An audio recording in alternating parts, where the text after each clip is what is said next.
বিষয়টা নিয়ে আমার আর কথা কওয়ার কোনো ইচ্ছা ছিল না, কারণ আমি এর আগে এটা নিয়ে আর একটা ভিডিওতে বিস্তারিত বলছি, সেটা অনেক আগে। এরপরে সম্প্রতি আবারও কোটা নিয়ে আন্দোলন শুরু হওয়ার পরে এই আন্দোলন সহ হাসিনার আমলে সংগঠিত আরো কয়েকটা আন্দোলনের সাথে কাঁঠাল রানী কিভাবে পল্টি নিছে সেটা নিয়ে কথা বলছি। সেই কথা বলতে গিয়ে প্রসঙ্গক্রমে নূরদের আন্দোলন বা ওই বিকাশ নূরের কথা একটু একটু আলোচনা করা হয়েছিল আর কি। কিন্তু তাতে তেলে বেগুনে জ্বলে উঠছে আমার বিরুদ্ধে। মাঠে সোশ্যাল মিডিয়াতে নুরা পাগলার পোষা বাহিনী, ঘেউ ঘেউ বাহিনী ঝাঁপায় পড়ছে। আমি অ্যাক্টিভিজম করি, হ্যাঁ, সব ঝুঁকি মাথায় নিয়েই করি। যেখানে জীবনের ঝুঁকিরই পরোয়া করি না, সেখানে আমাদের গালাগালি করার কারণে আমি খেপে গিয়া পাল্টা আক্রমণ শুরু করব বা ভয় পেয়ে থেমে যাব, এতটা রাজনৈতিক বোধহীন এখনো হইতে পারি নাই। এজন্য সরি, এটা মাইনে নিতে হবে, আপনাদের প্লিজ লাগে। যাই হোক, আমি যখন কারো সমালোচনা করি, ক্রিটিক করি, কাউন্টার দিই, সেটা তারা অপছন্দ করি সেই জন্য না, জনগণের প্রতি আমার পূর্ব ঘোষিত রাজনৈতিক অঙ্গীকারের জায়গা থেকে করি। জনগণের প্রতি যে দায় আমাকে আলোড়িত করে, আমার ভিতরে যে গভীর তাগিদ তৈরি হয়, সেটা থেকে করি। এইটা এখন আমার নিয়তি হয়ে গেছে। এখন কি করবেন? এর সাথে আমার ব্যক্তি মানুষ হিসেবে লাভ ক্ষতি, সুনাম দুর্নাম কুনাম, এটার কোনো সম্পর্ক নাই। আশা করি বিষয়টা বুঝতে পারবেন। যাই হোক, এখন নূরকে নিয়ে একটা ফুল ডোজ দিতেই হয়। আমি কইছিলাম হুতায় দিব, আজকে আমি হুতায় দেবো, অর্ধেক, পুরাটা না। এবং এটা অবশ্যই এখন রাজনৈতিক ভাবে জরুরি হয়ে গেছে। কেন জরুরি হয়েছে সেটা পরে আরো বিস্তারিত কম। আমার এতদিনের হালকা সমালোচনা অনেকটা প্যারাসিটামলের মতো ছিল। ভাবছিলাম যে এতে নূরের পাগলামি ছেড়ে যাবে, যাই হোক লাইনে চলে আসবে, যাই হোক উল্টা আমার বিরুদ্ধে সর্বাত্মক আক্রমণে নাইমা পড়ছে, পুরা বাহিনী নামাইছে, এমনকি হত্যার হুমকিও দিচ্ছে দেখেন। ফলে এটারে জয় বাংলা করতেই হবে। তাই এখন আমার কড়া অ্যান্টিবায়োটিক ছাড়া এই পাগলামির অসুখ সারানোর কোনো উপায় নাই। দেখেন রাশেদ কেমনে ক্ষোভ জাগতেছে। বলেন নুরুল আকমল সুলতান মঞ্জুর হয়ে যাবে, বলেন না বন্ধুগণ? আমি পিনাকি ভট্টাচার্যের প্রতি সম্মান রেখে, শ্রদ্ধা রেখে বলতে চাই, নুরুল আকমলকে এমপি বানানোর অফার দেওয়া হয়েছিল, নুরুল আকমল সেই অফার লাথি মেরে ছিটকে ফেলেছে। গ্রেপ্তারি পরোয়ানা জারি হয়েছে, আমার বিরুদ্ধে গ্রেপ্তারি পরোয়ানা জারি হয়েছে। আমরা নির্বাচনে যাইনি এই কারণে। আপনি কোন তথ্য উপাত্তের ভিত্তিতে একের পর এক আমাদের নিয়ে সমালোচনা করছেন? কি প্রাণ রয়েছে আপনার কাছে যে আমরা সরকারের কাছে বিক্রি হয়ে গিয়েছি? এই উদীয়মান শক্তিকে ভাঙার যে ষড়যন্ত্র আপনি হাতে নিয়েছেন, সেই ষড়যন্ত্র থেকে আপনাকে দূরে সরে আসতে হবে। আচ্ছা, আমি কি তথ্য প্রমাণ ছাড়া কথা কই? এখন কথা হইলো, আমার শত্রু তো আর এটা বলে না যে আমি তথ্য প্রমাণ ছাড়া কথা কই। সেই সব তথ্য প্রমাণকে তারা মানে না, তাই কয় আমি গুজব ছড়াই। একই কথা নুরা দলের লোকের মুখে। আমার প্রমাণকে এরা সত্য বলে মনে করে না, তাই মিথ্যাটাই ওদের কাছে সত্য, সেটা অন্য কথা। কিন্তু আমি তথ্য প্রমাণ ছাড়া কথা কই, এটা কিন্তু আমার শত্রু কইতে পারবে না, কয়ও না। আমার প্রত্যেকটা ভিডিওতে এত লিঙ্ক আর রেফারেন্স শো করার জন্য অনেক দর্শক বিরক্ত হন, কয় দাদা আপনার কথার মধ্যে এত রেফারেন্স দেওয়ার দরকার নাই। আর এগুলো সত্য কথা, সেটা তো আমরা বুঝতেই পারি, বরং কথার মধ্যে রেফারেন্স ঝিলিক মারলে মনোযোগে বিঘ্ন ঘটায়, কথা সত্য। ওনারা বলেন যে আপনার ন্যারেশনের দিকে, মানে বয়ান তৈরির প্রক্রিয়ার দিকে মনোযোগ ধরে রাখা বেশি জরুরি আমাদের জন্য। আর রাশেদ কইতেছে আমি নাকি তথ্য প্রমাণ ছাড়া কথা কই। হ্যাঁ হ্যাঁ, আমি তথ্য দিমু, আজকে আজকে প্রমাণ দিমু, একদম মন ভইরা দিমু। হ্যাঁ, খারাপ। আমার কাছে নুরার যে পরিমাণে তথ্য আছে, তাদের একটা পূর্ণ দৈর্ঘ্য বাংলা ছবি বানানো যায়। অবশ্য নুরা পাগলা নামে একটা বাংলা ছবি আছে, কিন্তু সেটার চেয়ে আমারটা কম অশ্লীল হবে না। প্রতারণা বিষয়টা অশ্লীল, ধোকাবাজি বিষয়টা ওই ন্যাংটা হইয়া ঘোরাঘুরি করার চেয়ে তো বেশি অশ্লীল। কিন্তু এত সময় পড়ে নিয়ে দেওয়ার সুযোগ নাই, আমার মেলা কাম আছে। যাই হোক, আজকে আরো কিছু তথ্য প্রমাণ দিব। রাশেদ নিজেও জানে যে নূর মেহেদী সাফাদির সাথে বৈঠক করছে, অথচ ওই বৈঠক নিয়ে যখন খবর চাউর হয়েছিল, তখন রাশেদ নিজের মুখে দাবি করছিল এই ছবিগুলো নাকি এডিট করা, এবং তেমন কোনো বৈঠক হয় নাই। এ দেখেন, আপনি নিজে কানেই শুনেন।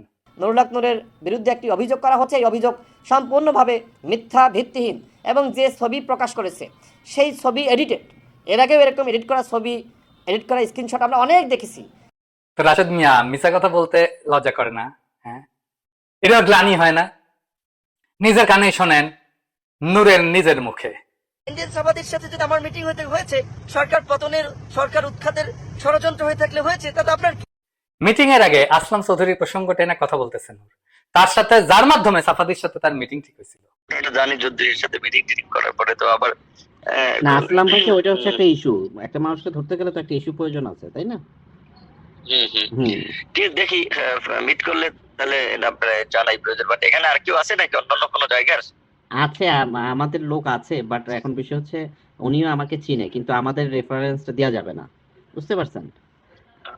না না, এটা না বলতে আছে কি না এখানে এসে check করে আচ্ছা, আমি না না, আমাদের এখনো দুবাইতে কোনো লোক নেই আমাদের এখন।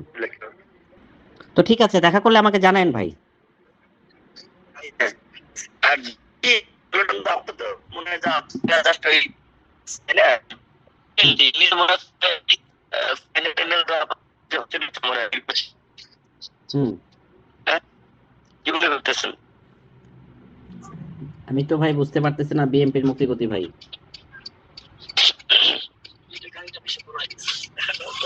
আচ্ছা নুরু ভাই, আপনি ফ্রি হন নাকি মুভমেন্ট কোনো বুঝতেছেন না গো? মুভমেন্ট তো মারমুখী অবস্থান দেখতে পাচ্ছি।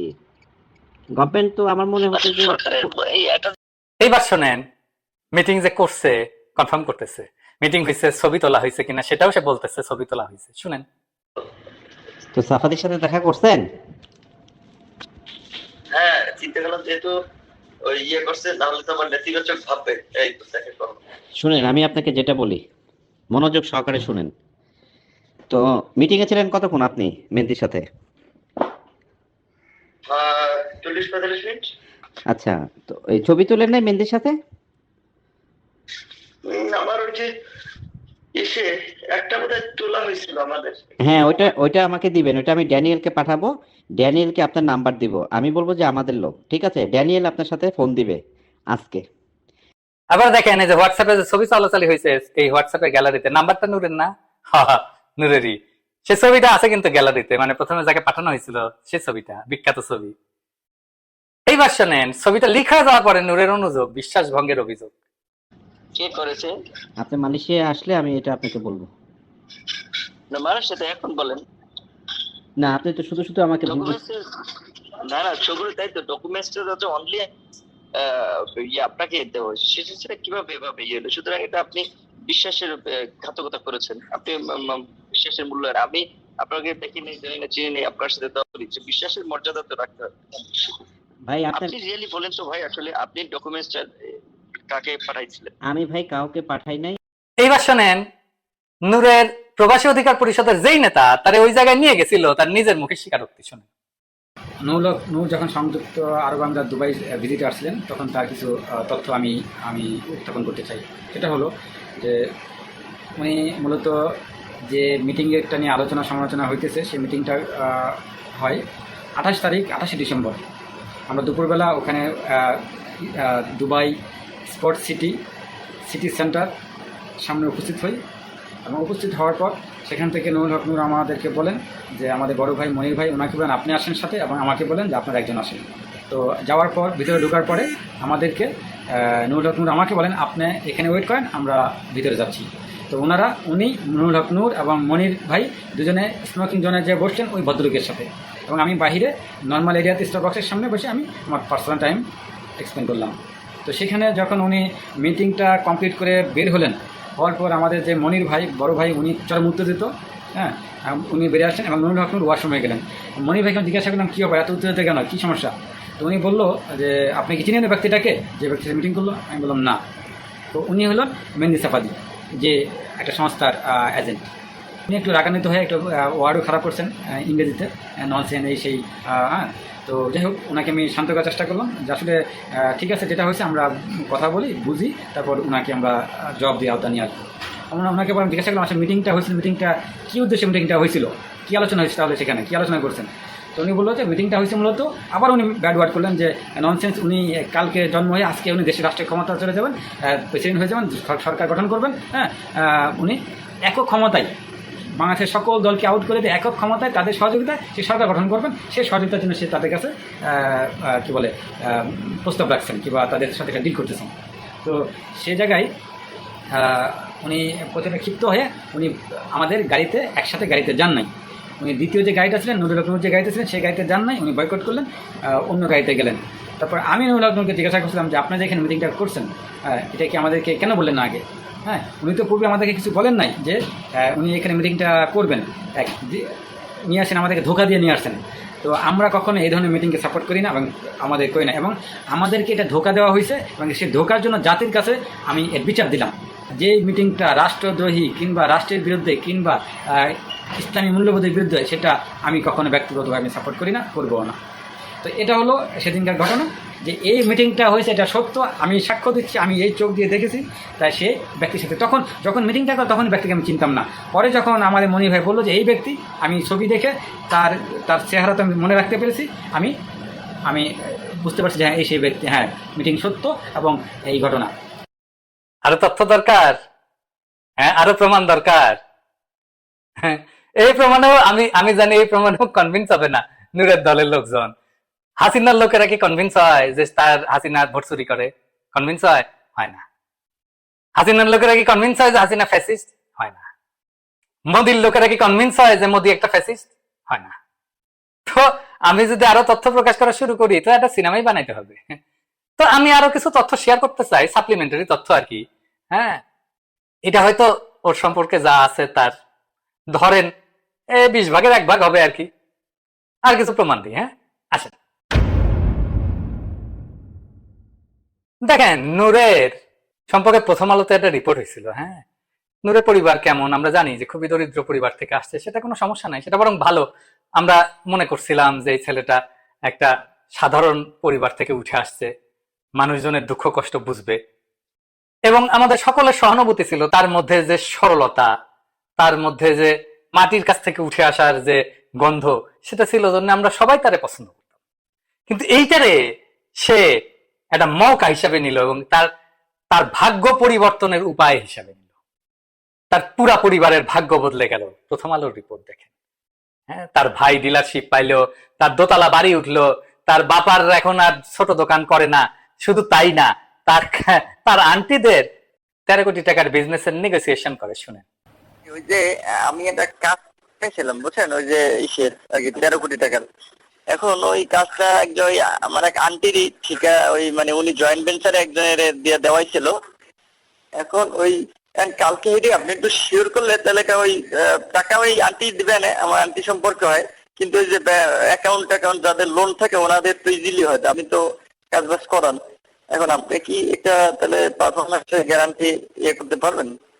কোন ফার্মের নামে করবো, কি করবো, কে আছে? ওখানে হলে ডিটেলস, তাহলে আমি ডিটেলস লই আপনার কাছে। আমার আরেকটা নাম্বার আছে ফোনে, সব কথা বলা যায় না, ওইভাবে হোয়াটসঅ্যাপে কল দিতে পারেন চাইলে। খালি টাকা আর টাকা, বিরোধী দল কইরা বাংলাদেশে এত টাকা রোজগার করা যায়, এইটা নূর প্রথম প্রতিষ্ঠা করে দিল। এবার আসেন নূরের বিরুদ্ধে বলাটা কেন জরুরি। আমার ক্ষুদ্র ভ্রাতার ভগিনীরা কইতে পারেন যে দাদা এত জরুরি রাজনৈতিক বিষয় থাকতে এখন নূরকে নিয়ে এত সময় নষ্ট করতেছেন কেন? সত্য কথা, হক কথা, কিন্তু আমার একটা যুক্তি আছে। এটা আমার নিজের কোনো দরকারে করতেছি না, করতেছি দেশের রাজনৈতিক প্রয়োজনে। অবশ্যই সুলতান মনসুর সিনড্রোম অঙ্কুরেই বিনাশ হওয়া ভালো। সর্বনাশ হওয়ার আগেই যদি ক্ষতি ঠেকানোর সুযোগ থাকে তা না করার কোনো মানে হয় না। নুরুরা এই দেশের মানুষের দীর্ঘদিনের রাজনৈতিক অধিকার আদায়ের আন্দোলনের অর্জনকে, মানে আমাদের এই বিপ্লবকে বৃহৎ বিপ্লবে পরিণত করবে, এটা তো বসে থেকে দেখা যায় না, তাই না? এরা ক্ষমতায় গেলে কি করবে তার কিছু নজির কিন্তু আগের ভিডিওতে আপনাদের দেখাইছি। আবারও দেখেন, ও কিন্তু থামে নাই, আবারও দেখেন। হত্যার হুমকি দিছে। নূরের দলের নেতা কিন্তু সে সাধারণ কর্মী না। কিভাবে হিন্দু ঘৃণা ছড়ায়, হিন্দুত্ববাদী ফ্যাসিবাদকে শক্তি যোগায়, তার কিছু নজির দেখেছিলাম, আরবারও দেখেন। কাজেই নুরুর রাজনৈতিক প্রকল্পের নামে ধান্দার দোকানের সবকটা সাদার উদাম করে দেখায় দাও আমার রাজনৈতিক দায়িত্ব। বাংলাদেশের জনগণ ভুল মানুষ এবং আদর্শকে বিশ্বাস কইরা পদে পদে ঠইকে আসছে বহুদিন থেকে। দার্শনিক উম্বার্তো একো একবার বলছিলেন, কোনো কিছু বিশ্বাস না করার চেয়ে ভুল বা মিথ্যা জিনিস বিশ্বাস করা ভয়ানক। আর ফ্যাসিবাদ মিথ্যার উপরে বিশ্বাস উৎপাদন করার একটা অবিরাম প্রক্রিয়া, এটা মাথায় রেখেন। জনগণ যখন সেটা বিশ্বাস করে ফেলে তখনই তাদের উপরে নাইমা আসে ফ্যাসিবাদ। বাংলাদেশের মানুষ প্রগতিশীলতা, মুক্তিযুদ্ধের চেতনা ইত্যাদির নামে কিছু মিথ্যাকে সত্য বলে বিশ্বাস করার ফলে হাসিনার দানবীয় ফ্যাসিবাদ আজ আমাদের উপরে চাইপা বসতে পারছে। আর এই সবের সিমটমই নুরুর মধ্যে আছে। তার এটা ফাও কাল্ট ফিগার বানানোর আয়োজন করা হয়েছে। কথায় কথায় বিপি নুরের নামে জিকির তুলে তাকে কেন্দ্র করে একটা দোকানদারি শুরু হয়েছে। ফলে এইটা ক্ষমতায় যাইতে না যাইতে খেল দেখাইতেছে। এর বিনাশ না করলে বিপদ আছে। ফ্যাসিবাদ টিকায় রাখার একটা চাইনিজ কৌশল নিল নিজেদের প্রযোজিত আর একটা ফ্যাসিবাদ বা স্বৈরতন্ত্র বিরোধী আন্দোলন তৈরি করা। চায়নাতে কিন্তু প্রচুর সরকার বিরোধী আন্দোলন হয় এবং সবগুলা চাইনিজ কমিউনিস্ট পার্টির মদতে হয়। বাংলাদেশে এই জিনিসটা আওয়ামী লীগ আমদানি করছে। ফলে কাঁঠাল রানীর রুহানি পুত্র নুরু কতটা আওয়ামী বিরোধী রাজনীতি করবে বা ফ্যাসিবাদ হাসিনার এই আন্দোলনকে ভেতর থেকে কতটা ক্ষতিগ্রস্ত করবে আশা করি বুঝতেই পারতেছেন। সে যে কাঁঠাল রানীর রুহানি পুত্র, এটা কি আমি বানাই কইছি? হ্যাঁ হ্যাঁ, কি রাশেদ বানাই কইছি? আবারও শুনেন কি কয় পাগলায়। আমি ছাত্রলীগের কর্মী ছিলাম না, শুধু ছোটখাটো একটা নেতাও ছিলাম, হলের পোস্টেড ছিলাম। 2.5 বছর বয়সে আমার মা মারা যায়, আর আমার ছোট ভাইকে এখানে এসেছে, ওর বয়স ছিল তখন 1 বছর। আমার মায়ের এটা আমি যতটুকু মনে করতে পারি। আর আজকে আমি মাননীয় প্রধানমন্ত্রী এতদিন টিভিতে আমি ওভাবে দেখতে পারিনি, কিন্তু আজকে দেখে আসলে আমার মনে হয়েছে যে তার মধ্যে আমার মায়ের চেহারাটা আমি কিছুটা দেখতে পেয়েছি, এরকম একটা জিনিস। ফলে নূরের বিরুদ্ধে আমাদের এই অবস্থান কোনো ব্যক্তিগত বিষয় না। আমরা তো প্রত্যেকদিনই গালাগালি করে যে 250 টাকার অনেক কামলাই লাগানো আছে আওয়ামী লীগ ডিজিএফআই, তো ওদের ভাতা টাতার একটু বাড়ানো দরকার। দেশে তো বিপুল মুদ্রাস্ফীতি হয়েছে, 250 টাকা খুব অমানবিক হইয়া যায়। যাই হোক, এটা নিয়ে উতলা হওয়ার কিছু নাই। কিন্তু আমাদের ভারত হটাও আন্দোলন এবং ফ্যাসিবাদ বিরোধী লড়াইয়ের ভেতরে থাকা শত্রুদের বিরুদ্ধে লড়াই জারি রাখা আন্দোলন সফল করার নীতিরই একটা অংশ। ফলে দুইটা কারণে এই নুরাদের ফাইট এখনই করতে হবে। এক, এরা সুলতান মনসুর সিনড্রোমে আক্রান্ত, মানে ভণ্ডামিতে নিমজ্জিত, পুরাই মিথ্যা আশা তৈরি করে জনগণের সাথে তামাশা করে এবং রাজনীতির মঞ্চে নাটক করে, যেমন খুশি তেমন সাজা প্রতিযোগিতার মতো একটা বিষয় মনে করে। নীতি আদর্শ না, গলাবাজি নেতা বা রাজনীতি তৈরি করে, এমন একটা ধারণা তৈরি হয়। এরা যখন খুশি ফ্যাসিবাদের পুত্র, যখন খুশি ফ্যাসিবাদের জম। ফলে তাদের ভণ্ডামির সিলসিলা থামানোর জন্য এদেরকে প্রতিহত করতে হবে। 2 নাম্বার, আন্দোলনকে সফল করার পরে যাতে এই ধরনের ভণ্ড এবং টাউটেরা দেশকে শাসনের সুযোগ না পায়, কোনোভাবে ক্ষমতার অংশ না হয়, জনগণের আবেগকে পুঁজি কইরা যাতে সম্পদ অর্জনের সুযোগ না পায় এবং ভেতর থেকে আন্দোলনের ক্ষতি করতে না পারে, তাই এদেরকে আউট করতে হবে। ইসরায়েলি এজেন্ট মেহেদী সাফাদির সাথে দেখা করার অভিযোগে বিএনপি নেতা সফল ব্যবসায়ী আসলাম চৌধুরী আজ 15 বছর ধরে জেলের ঘানি কাটতেছে। সেখানে নুরু তার সাথে মিটিং এর বিশ্বাসযোগ্য প্রমাণ থাকার পরও বাইরে ঘুরে বেড়াইতেছে, তারা কেউ কোনো প্রশ্ন করে নাই। আটক করা তো দূরের কথা, কোনো কিছু প্রশ্ন করা হয় না। এটা থেকে আপনাদের খটকা লাগে না? হ্যাঁ, না, কোনো খটকার বিষয় না। সে কাঁঠাল রানীরই সন্তান, তার হিসাবই তো আলাদা হবে। আমি আমার ওই প্রথম ভিডিওতে বলছিলাম যে পোলাটা বড় হয়ে সুলতান মনসুর হবে, তাতে তেলে বেগুনে জ্বলে উঠছে। অথচ এই যে সুলতান মনসুর সিনড্রোমের কথা কে বলছিল, তার মধ্যে কে দেখতে পাইছিল? আসিফ নজরুল। এই যে দেখেন আসিফ নজরুলের পোস্ট দেখেন, তাও 4 বছর আগে। দেখেন, তিনি লিখছিলেন, আপনার দৃঢ় ভূমিকা দেখে আপনার মধ্যে তরুণ বয়সী বঙ্গবন্ধুর ছায়া দেখেছিলাম, কিন্তু বঙ্গবন্ধুর মেরুদণ্ড কোন শাসকের সামনে বিন্দু মাত্র নুয়ে পড়তো না। যদিও এই কথার সাথে আমি একমত না আসিফ নজরুলের। যাই হোক, উনি বলতেছেন, আসিফ নজরুল বলতেছেন, আপনার মেরুদণ্ড নুয়ে পড়লে আপনাকে তাই আর তরুণ বঙ্গবন্ধুর ছায়া মনে হবে না, বরং মনে হবে আপনি নির্ভীক তারুণ্যে বুড়িয়ে যাওয়া একজন সুলতান মনসুর। আর আমি বলছি পোলা বড় হইলে সুলতান মনসুর হবে। তো রাষ্ট্রটা কি আসিফ নজরুলের বিরুদ্ধে মিছিল করেছে, প্রেস ক্লাবের সামনে যায় বক্তিমা মারিছে? মারে নাই। হ্যাঁ, কিন্তু আমার বিরুদ্ধে একই কথা বলার জন্য কেন মিছিল করলো? দেখেন কমেন্ট গুলো দেখেন। আসিফ নজরুল ভাই, হিন্দু মানুষকে বিশ্বাস করা যায় না, নূরের দলের লোক। এই হইতেছে নূরের দল। এই দলের সাথে বৈশা কথা বলাও তো কারো উচিত না। আর আমার যেভাবে হত্যার হুমকি দিচ্ছে দিনের পর দিন, কোনো ব্যবস্থা নিচ্ছে? তার বিরুদ্ধে নেয় নাই। মুরাদ তাকলার মন্ত্রিত্ব চলে যায়, জাইমা রহমানকে একটা অগ্রহণযোগ্য মন্তব্য করায়। হাসিনাও তো এর ভালো। কতখানি জাউরা হইলে, কতখানি খারাপ হইলে, কতখানি ফ্যাসিস্ট হইলে দিনের পর দিন এই কাজ করে যায়। হ্যাঁ, এদেরকে মরাল সাপোর্ট দেন আপনারা, তাই না? হ্যাঁ, কি আর কমু। হ্যাঁ, যাই হোক, নূরের দল যে 2 নাম্বারই রাজনীতি করে, ওই 2 নাম্বারই রাজনীতি উস্কার দিন গুজার গিয়া, ওই দিন বাগে খাইছে। হ্যাঁ, চেষ্টা চালাইতে পারেন যে পিনাকা ভট্টাচার্য যে হিন্দু বংশোদ্ভূত জন্য সহজ আক্রমণের লক্ষ্য বানানো, অত সোজা না। হ্যাঁ হ্যাঁ, পারবেন না, পারবেন না। এই 2 নাম্বারই রাজনীতি, নূরার রাজনীতি দিয়ে হামলা দেওয়া হবে, দুনিয়া তো সোজা না। আমি আমার প্রথম ভিডিওতে কোটা সংস্কার আন্দোলনের একটা ক্রিটিক করছিলাম যে কেন এই আন্দোলন সফল হইল না, এবং যেহেতু নূর এই আন্দোলনের নেতা, ন্যাচারালি তার প্রশ্ন আসবেই, তাই না? আমি কয়টা জিনিস, 1 নাম্বার বলছিলাম যে এটা একটা পেটি বুর্জোয়া আন্দোলন ছিল, যা কোনো রাজনৈতিক লক্ষ্য ছিল না। 2 নাম্বার, ফ্যাসিস্টের কাছে দাবি জানায় ফ্যাসিস্টকে বৈধতা দেওয়া হয়েছে। 3 নাম্বার, মুজিবের ছবি হাতে নিয়ে স্লোগান দেওয়া হয়েছে মুজিবের বাংলায় বৈষম্যের স্থান নাই। অথচ মুজিব বাংলাদেশের গণতন্ত্রের প্রথম হত্যাকারী, আর মুজিবের বাংলায় এমনই বৈষম্য হয়েছিল যে তার সাথে দুর্ভিক্ষ হয়েছিল এবং সরকারি হিসাবে 30,000 লোক মারা গেছিল। 4 নাম্বার, নূরে আন্দোলনকে অরাজনৈতিক বলছে, আর বলছে রাজনৈতিক আন্দোলন সহিংস হয়। তো ও তো এখন রাজনীতি করে, সে কি এখন সহিংসতা করে? 5 নাম্বার, নূর ক্ষমতার কাছে কুর্নিশ করে হাসিনাকে মা ডাকছে সামনে গিয়ে। আর শেষে আমি বলছি পোলাটা বড় হয়ে সুলতান মনসুর হবে। শুনেন আবার, যাই হোক, সে ছাত্রলীগ হিসাবে রাজনীতি শুরু করলে কোটার দাবিতে সোচ্চার হওয়ার পরে প্রায় নিয়মিত তাকে ছাত্রলীগের হাতে আক্রান্ত হইতে দেখা যেত। ছাত্রলীগের মাইল খাইতে খাইতে খাইতে খাইতে পোলাটা নেতা হয়ে গেল। যাই হোক, এটা নিয়ে ভিডিও করছি, এই যে আর বেশি কিছু কই না আর কি। হ্যাঁ, তা আমি যা মূল্যায়ন করছিলাম সেই মূল্যায়নকে আমি এখনো সঠিক বলে মনে করি। পোলাটা বড় হয়ে সুলতান মনসুর হবে, ওটা নিয়ে কথা না কই, আমরা কোটার বিষয়ে থাকি আর কি। তেলে বেগুনে জ্বলে উঠছে। হ্যাঁ, আমি এর আগে কইছিলাম যে এদের ন্যাচারাল ডেথ হবে, কিন্তু সেই সময়টা তারা নিজেরাই দিল না। তার আগেই আমার বিরুদ্ধে লেগা নিজেদের হাসিনায় নিজেরাই আগুন দিছে। এদের আসল উদ্দেশ্য কি, এটা কিন্তু তারেক ফাঁস করছে। কার স্বার্থে পিনাকি ভট্টাচার্যকে বিতর্কিত করতে চাচ্ছে নূর রাশেদ? ভারতের পণ্য বর্জন আন্দোলনকে ভিন্ন খাতে নেওয়ার ষড়যন্ত্র। তাহলে ভারতের দূতাবাসের হয়ে কাজ করছে এরা? কথিত আছে নূরের মোসাদ কাণ্ড বের হওয়ার পর নূর ভারতের গোয়েন্দা সংস্থা রয়ের সহযোগিতায় দেশে আসে। যে মেহেন্দিয়ান সাফেদির সঙ্গে সাক্ষাতে আসলাম চৌধুরী দীর্ঘ 15 বছর জেলে, সেই একই ব্যক্তির সাথে বৈঠকে নূর দিব্যি বাইরে ঘুরে বেড়াচ্ছে। নূর অবশ্যই স্বীকার করেছে তার সাথে দেখা হয়েছে, সেলফি তুলেছে। এমন হয়ে থাকতে পারে, কিন্তু তাকে সে চেনে না। শিপন বসুর অডিওতে সবচেয়ে বেশি বিতর্ক পড়ে নূর। গণ অধিকারের নাম ব্যবহার করে একটি ছিন্নমূল উগ্র সংগঠন খুলে সেখানে উগ্রতা, হামলা, ছিনতাই, পকেট কাটা, গালিগালাজের নিয়মিত তালিম প্রশিক্ষণ দিচ্ছেন নূর রাশেদ। সমর্থকদের বেশিরভাগই অশিক্ষিত, বেকার এবং ছিন্নমূল শ্রেণীর মানুষ, যাদের লক্ষ্যই শুধুমাত্র দেশের সাধারণ নাগরিক এবং প্রবাসীদের সরকার পতনের স্বপ্ন দেখিয়ে কোটি কোটি টাকা হাতিয়ে নেওয়া। এই চক্রের একচ্ছত্র সুপ্রিম লিডার নূর এবং তার সেনাপতি চিটিং রাশেদ। কোটা আন্দোলনের কেন পূর্ণতা হয়নি তা উঠে আসে পিনাকি ভট্টাচার্যের দলিল দস্তাবেজ থেকে। কোটা সমস্যার নিষ্পত্তি না হলেও নূর রাশেদের অভাব অনটনের কিন্তু ইতি ঘটেছে। সম্পদের পাহাড় গড়েছে নূর, কিন্তু বারবার নানান ছলছুতোয় কখনো দুলাভাইয়ের, কখনো বাবার সম্পদ দাবি করছেন নিম্নবিত্ত চা দোকানির ছেলে নূর। হঠাৎ কেন রাশেদ ভারতীয় পণ্য বর্জনের আন্দোলনের অন্যতম উদ্যোক্তা পিনাকি ভট্টাচার্যের বিরুদ্ধে আলোচনা শুরু করলো তা খুঁজতে হবে। আওয়ামী লীগ দিয়ে এই গণ আন্দোলন রুখে দেওয়া পসিবল না, এটা ভারত বুঝতে পেরেছে। তাদের রপ্তানি 12 বিলিয়ন থেকে 5.99 বিলিয়নে নেমে গেছে। এটা তাদেরকে উদ্বিগ্ন করে তুলেছে। তাই তারা এমন একটা টিমকে বেছে নিয়েছে যারা কিছুটা বিশ্বস্ত। তাদের দিয়েই পিনাকি ভট্টাচার্য পদে নেমেছে ভারত। এখন লাগাতার রুটিন করে সাইবার হ্যারাসমেন্ট করছে নূর বাহিনী। তাহলে কি ভারতীয় গোয়েন্দা সংস্থা রয়ের পণ্য বয়কটের আন্দোলনকে সফলভাবে দমন করবে নূর রাশেদকে কাজে লাগিয়ে? এবার আসেন দেখি যে কেন নূরের কোনো রাজনৈতিক ভবিষ্যৎ নেই। নূরকে কিভাবে নেতা বানানো হয়েছিল মনে আছে? যে ডাকসুর নির্বাচনের জন্য বছরের পর বছর ধরে আন্দোলন চলছিল, কিন্তু সরকার সেই দিকে কোনো মনোযোগ দেয় নাই।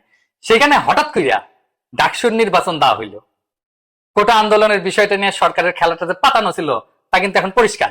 প্রথমে আন্দোলন করে কোটা সংস্কারের বিষয়টাকে কোটা বাতিলে পরিণত করা হয়েছে, এখন আবার আদালতের রায় ফেরত আনা হয়েছে। ফলে আগে যে বিষয়টা নিয়ে ব্যাপক আন্দোলন করা হয়েছে তা এখন আবার ফেরত আসাতে আগের মতো ব্যাপক আন্দোলন আর হবে না, হইতেছেও না। এটা ছিল সরকারের কৌশল।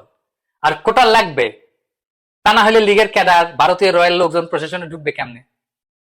কোটা একটা অন্যায্য ব্যবস্থা আসছে, তাই এটা নিয়ে আন্দোলন হবেই, তা সরকার জানতো। তাই নিজের রুহানি পুত্রকে দিয়ে আন্দোলন করায় তারে বিজয় হিসাবে দাঁড় করানো হয়েছে, পরে ভিপি বানানো হয়েছে। তারপরে পুত্র হিসাবে হাজির কইরা কালাদানি ক্ষমতার হাতকে আরো লম্বা দেখানোর নীতি নেওয়া হয়েছিল। এখন তার নির্বাচন নাই।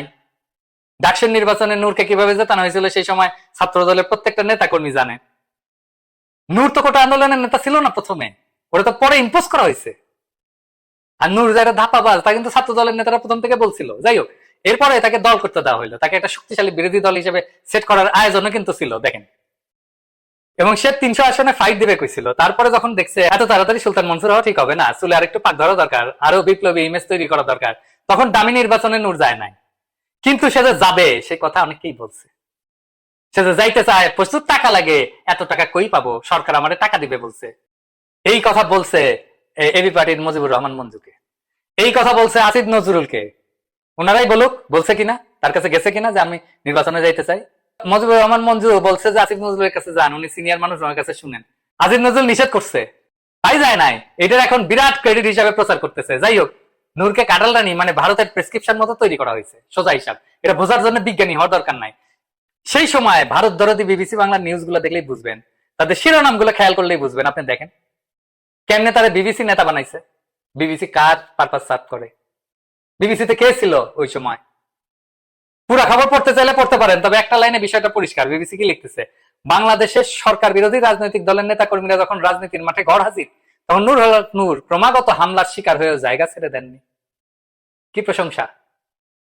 মানে হচ্ছে ক্যাম্পাসে যাতে ছাত্র দল কোনোভাবে জায়গা করে নিতে না পারে, তাই নিজেদের পালিত বিরোধী শক্তি হিসেবে নূরকে নিয়মিত মাইরের উপরে রেখা ক্যাম্পাসে নিজেদের রাজত্ব ধরে রাখা এবং বিরোধী ম্যান্ডেট নূরের দিকে ধাবিত করা ছিল কৌশল। সেটা সফল হয়েছিল। এটাই ছিল নূরের উত্থানের পিছনের মূল রাজনীতি, এটাই ছিল নূরের উত্থানের পিছনের মূল কৌশল, বিরোধী সমস্ত সমর্থন নূরের দিকে ধাবিত করা। এটা সফল হয়েছে। ক্যাম্পাসে লিগ ছাড়া আর কোনো অবস্থান ছিল না, এখনো নাই, এখন নূরও নাই। এরপরে নূর দল গঠন করে ফেলে, তারপরে রেজা কিবরিয়াকে দলে ভিড়ে চমক সৃষ্টি করে, কিন্তু অল্প কয়েকদিন পরে রেজা কিবরিয়া বুঝতে পারে যে সে ভুল জায়গায় পা রাখছে। তারপরে কোন রকম ইজ্জত নিয়ে শুয়ে পড়ছে। রেজা কিবরিয়া নূরকে নিয়ে কি বলছিল আসেন শুনে আসি। যতই চেঁচামেচি করুক না কেন সরকারের বিরুদ্ধে, সরকারের ইন্ধনে অনেক কিছু সে করে। সরকার 2 কোটি টাকা দিবে নির্বাচনের জন্যে, আর ওকে 1 কোটি টাকা দিবে। এটা আপনি কনফার্ম করতে পারেন মেজর আফসারির সাথে, আমার পাশেই বসে আছেন, উনি এটাতে বলতে পারেন। সো ওনাকে এই অফারটা দিয়েছে, আপনি রাজি হয়ে যান। প্যালেস্টিনিয়ান রাষ্ট্রদূত সে কনফার্ম করলো যে একাধিকবার নুরুল হক নূর দেখা করেছে ইসরায়েলি গোয়েন্দা সংস্থার সাথে, কিন্তু নূরকে অ্যারেস্ট করা হয়নি, কোনো জিজ্ঞাসাবাদও করা হয়নি এই ব্যাপারে। এটা খুব রহস্যজনক। এছাড়াও নূরের রাজনৈতিক বিষয়গুলো নিয়ে বোঝাপড়ার ঘাটতি নিয়ে তখন থেকে কিছু মানুষ প্রশ্ন তুলছিল, তাকে নিয়ে অনেকগুলো কলামও লেখা হয়েছিল। দেখেন, আরে প্রথম আলো লিখছিল যে নুরুল হক নূরের বিরুদ্ধে তার নিজের দলের মধ্যে থেকে যতগুলো অভিযোগ উঠছে তার মধ্যে প্রধান অভিযোগ হলো 2টা। একটা হলো দলের জন্য চাঁদা হিসেবে অর্থের বিশ্বাসযোগ্য হিসাব তিনি দিচ্ছেন না, আর একটা হলো ইসরায়েলি নাগরিক মেহেদী সাফাদির সাথে তিনি গোপন বৈঠক করছেন। রাজনীতি একটা মরালিটির জায়গা, এটা নৈতিক জায়গা। জগতের মধ্যে অন্যতম ধ্রুব সত্য হইল যিনি আর্থিকভাবে স্বচ্ছ না, মোটা দাগে তিনি মানুষ হিসেবে সরল না। আর্থিক অনিয়মের অভিযোগ ওঠা মাত্রই নুরুল হক নূরের পরিষ্কার ব্যাখ্যা দেওয়ার দরকার ছিল, কিন্তু দেখা যাচ্ছে এই বিষয়ে তিনি গতানুগতিক রাজনীতিকের মতোই বাইরের বাসায় ডাইনে রুখে খুব সতর্কভাবে জবাব দিচ্ছে, সোজা কথা জবাব না দিয়ে প্রসঙ্গ অন্যদিকে ঘুরে দেওয়ার চেষ্টা করে যাচ্ছে। এই বিষয়ে প্রশ্ন করা হলে নূর কেমন তোতলাচ্ছিল দেখেন একটু শুনে। দুবাই সান হোটেলে কয়েকটি গাড়িতে করে গিয়ে সাজনের টিম নিয়ে গিয়ে 2জন আলাদা করে গিয়ে কোথাও গিয়ে কারোর সঙ্গে দেখা করেছিলেন? না, এটা একেবারেই মিথ্যা কথা। যে এই যে আপনার নাম বলেছেন, এই হোটেলের নাম আমি শুনি নাই, আর এরকম কারোর সাথে আমি আমার সাথে দেখাও হয়নি। প্রবাসী অধিকার বা এই আর্থিক যে বিষয়টি নিয়ে বা অন্যান্য যে রেজা কিবরিয়া ভাই অভিযোগ করেছে, আমি প্রথমেই আপনাকে বলেছি, দেখেন অভিযোগটা সে কোন সময় করেছে, যখন দল থেকে তার বিরুদ্ধে অনাস্থা এনে আমরা অপসারণের প্রক্রিয়ায় আগাচ্ছি।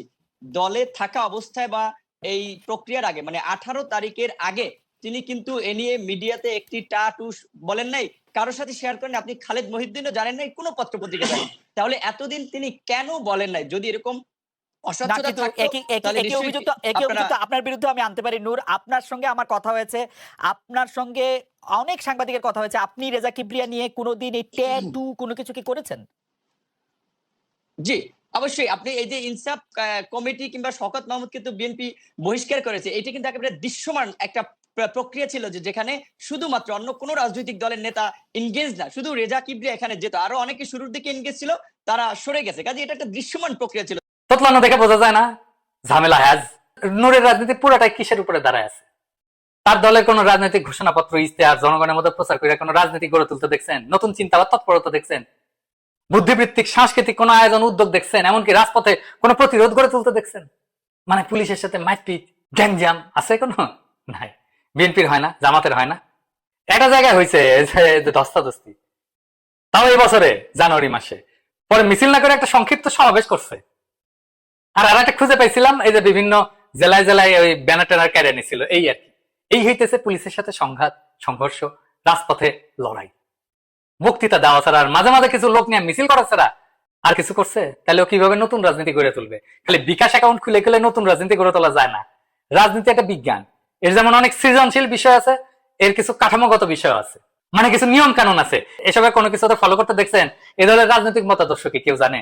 মাঠের ইস্যু ভিত্তিক পেটি বা ক্ষুদ্র স্বার্থ থেকে শুরু করে আন্দোলন দিয়া একটা রাজনৈতিক দল দাঁড়াইতে পারে না। যখন যেটা মাঠের চটুল কথা, সে জিনিসটা এসে কয়া দিয়া, এটাই রাজনীতি। রাজনীতি করতে হলে দরকার হয় রাজনৈতিক দর্শন। কাঁঠাল রানীকে আম্মা টাকা ছাড়া আর বিকাশে টাকা নেওয়া ছাড়া নূরের তো কোনো রাজনৈতিক দর্শনের কথা আমরা জানি না। হ্যাঁ জানি, ওই যে হিন্দু মানুষের বিশ্বাস করা যায় না, এটা একটা সলিড রাজনীতি। রাষ্ট্র কারে বলে, কেমনি ইনস্টিটিউট তৈরি করতে হয়, কেমনি অর্থনীতি আগাইতে হয়, কেমনি আন্তর্জাতিক সম্পর্ক রক্ষা করতে হয়, দেশের শিক্ষা, স্বাস্থ্য, বাণিজ্য, পররাষ্ট্র, প্রতিরক্ষা, অর্থনৈতিক, কৃষি, শিল্প কেমন হবে ওই জানে? বলতে পারবে? দুনিয়া কই দাঁড়ায় আছে এটা সে জানে? দুনিয়ার সামনে কি চ্যালেঞ্জ এবং সেই চ্যালেঞ্জের মুখে বাংলাদেশ কেমনে আগাবে ও জানে? এই যে জেনারেটিভ এআই, এখন মানুষের চাকরি চলে যাবে। এই দুনিয়ায় 18 কোটি মানুষের দেশ কিভাবে চলবে কোনো বিন্দু মাত্র ধারণা আছে? শেখ মুজিবও মাথা মোটা ছিল ওর মতোই, কিন্তু মুজিবের সাথে কাজ করছে অনেকে, ওর সাথে কে কাজ করবে? ও তো কারোর সাথে কাজ করতে পারে না, ও নিজের দলকে একসাথে রাখতে পারে না, রেজা কিবরিয়াকে রাখতে পারলো না। আবার জোনায়েদ সাকি গণসংহতি রাষ্ট্রচিন্তা ওদের সাথে ঐক্য করছিল, সেটাও রাখতে পারেনি। ও বলতে পারবে আগামী রাষ্ট্র কেমন হবে? ফলে এইটার কোনো রাজনৈতিক ভবিষ্যৎ এমনিতেও নাই। মাঝখান থেকে জনগণের আন্দোলনের ভিতর থেকে ফাও বিপ্লবী জোশ তৈরি করা, ফ্যাসিবাদের ক্ষমতাকে দীর্ঘায়িত করার যে অ্যাসাইনমেন্ট নিয়ে নূর তার ক্যারিয়ার শুরু করছিল, সেটা এখন উদাম হওয়াতে আন্দোলন আরো দৃঢ় হবে। ভেতরের শত্রুকে চিহ্নিত করার স্বার্থ ছাড়া এ বিষয়ে কথা বলার আমার আর অন্য কোনো স্বার্থ নাই। তাইলে এখন আমাদের কাজ কি? আপনারা নিশ্চয়ই এতক্ষণ বুঝে গেছেন যে কারা এখন এই টাউট নূরের সাথে আছে। আর যারা বুঝতে পারেন নাই, নূরের পুরো প্রকল্প মনে করছিলেন আহা গরিব ঘরের সন্তান, দেশ উদ্ধার করতে আসছে, আমাদের আপন লোক, আশা করি আপনাদের ভুল ভাঙবে। আপনারা যারা নূরের সাথে আছেন তারা কত দ্রুত নূরের সঙ্গ ত্যাগ করবেন, এটা হবে আপনাদের প্রথম রাজনৈতিক কাজ। কোন প্রতারক টাউটকে সঙ্গ দেওয়া একটা অপরাধ, রাজনৈতিক অপরাধ, জনগণের সঙ্গে অপরাধ। নূর না থাকলে রাজনীতির কোনো ক্ষতি হবে না, না থাকলে লাভ আছে, থাকলে ক্ষতি হবে। তাই এত কথা কইতেছি। যারা এতদিন বুঝতে পারেন নাই, মনে করছেন এসব নূরের বিরুদ্ধে ষড়যন্ত্র, তাদের প্রথম কাজ হলো নূরকে বর্জন করা, তাকে সব রকম সহযোগিতা দেওয়া বন্ধ করতে হবে, রাজনৈতিক দল হিসেবে এটার সাথে সব রকম সম্পর্ক ত্যাগ করতে হবে। ও বিকাশের টাকা আসা বন্ধ হলে ওর রাজনীতি শেষ। এবং এর বাইরে যে সমস্ত রাজনৈতিক শক্তি আন্দোলন করতেছে তাদের সাথে আপনারা সংযুক্ত হন, যে দল ভালো লাগে করেন। অনেক দলই তো এখন ফ্যাসিবাদ এবং ভারত ছাড়ো আন্দোলনের সাথে আছে, যাদের ভালো লাগে তাদের সাথে কাজ করেন। ভারতীয় পণ্য বর্জন আন্দোলন এখন সার্বভৌমত্ব রক্ষার রাজনৈতিক আন্দোলনে পরিণত হয়েছে। ফলে এখন ভুল রাজনৈতিক শক্তির পিছনে দাঁড়াইলে আমরা নিজেরা নিজেদের ক্ষতি করব। কাজেই আমার আপনাদের প্রতি নিবেদন, এই বিকাশ পার্টি থেকে শত হাত না হাজার হাত দূরে থাকুন। নিজেদের রাজনৈতিক বিকাশের অন্যতম প্রধান বৈশিষ্ট্য হলো শত্রু মিত্র চিনতে পারা। আপনি যদি আপনার সঠিক মিত্র এবং শত্রুকে চিনতে পারেন, বিজয় সহজ হয়ে যায়। এটাকেই বলে অর্ধেক বিজয়। বাংলাদেশের মানুষ শত্রু চিনতে ভুল করছিল না? মনে করছিল না আওয়ামী লীগ একটা রাজনৈতিক দল, বিএনপি এবং অন্যরাও যেমন রাজনৈতিক দল, তেমন একটা রাজনৈতিক দল। সবাই ক্ষমতায় যাওয়ার চেষ্টা করে, তাই না? আমার যাকে ভালো লাগে তাকে সমর্থন করব। তারপরে আবেগ এবং হাসিনার কান্দনে কিছু লোকের লীগের প্রতি দরদি হইয়া উঠছিল, কিন্তু এই সরল হিসাবে এটা তারা বুঝতে পারে নাই যে আওয়ামী লীগ আসলে বাংলাদেশ বিরোধী একটা শক্তি। সেই জন্যই আজকে দিল্লির প্রশিক্ষিত এই দাসী দিয়ে আমরা শাসিত হচ্ছি। ফলে কোন ধরনের রাজনৈতিক শক্তিকে আমরা মাইনে নিব আর কাদের আমরা প্রতিহত করব, তা জানাটা অতি জরুরি রাজনৈতিক প্রশ্ন। মনে রাখতে হবে, শত্রু মিত্র চিহ্নিত করা রাজনৈতিক লড়াইয়ের বিজয়ের অন্যতম প্রধান শর্ত। আমি এই সিরিজে আরেকটা ভিডিও করব, কারণ এটা কনসার্টের আক্রমণ শুরু হয়েছে আমার নিয়ে। এই টাইমিংটা গুরুত্বপূর্ণ, আমার হুতায় দেওয়াটা ইন্ডিয়ার জন্য খুবই জরুরি। বাংলাদেশে অ্যান্টি ইন্ডিয়া যে কোনো ভয়েসের বিরুদ্ধে ইন্ডিয়ার নির্মম। প্রমাণ সাকা চৌধুরী, দেলোয়ার হোসেন সাইদি, খালেদা জিয়া। আমার কপালেও এটা আছে, আমি জানি। আর আমি এটা যাই নাই, এই খেলায় নামছি। কমিউনিস্ট রাজনীতিতে এটা খুব চালু বাক্য ছিল, লাল নিশান দিয়ে লাল নিশান ঠেকানো হয়, বামপন্থার কথা বলে বামপন্থা ঠেকানো হয়। বাংলাদেশে ভারতীয় আগ্রাসন বিরোধী রাজনীতির কথা বলেই ঠেকানো হবে। আমাকে ঠেকাইতে আসবে ভারত বিরোধিতার কথা বলেই। তো এই আগেই সতর্ক করে দিলাম, আমারে হুতায় দিলেও বাংলাদেশে ভারতীয় আগ্রাসন বিরোধী এই আন্দোলন ক্রমেই অপ্রতিরোধ্য বেগ পাবে, তাতে কোনো সন্দেহ নাই। আর আন্দোলন যত পরিণত হবে, ততই এর দুর্বলতাগুলো ঝরে পড়তে থাকবে, ততই ময়লা পরিষ্কার হয়ে যাবে। নুরার মতো রাজনৈতিক ময়লাগুলো দূর হয়ে গেলে আগামীর বাংলাদেশ আমরা আরো পরিষ্কার ভাবে দেখতে পারবো। নতুন বাংলাদেশ নির্মাণের পথ আরো স্বচ্ছ হয়ে উঠবে। ময়লা দূর হইতেছে মানে বুঝতে হবে প্রভাতের আলো ক্রমে আসিতেছে। এটা কিসের কথা জানেন? বাংলা সাহিত্যের এক অমর সৃষ্টি, অন্তর্জলী যাত্রার প্রথম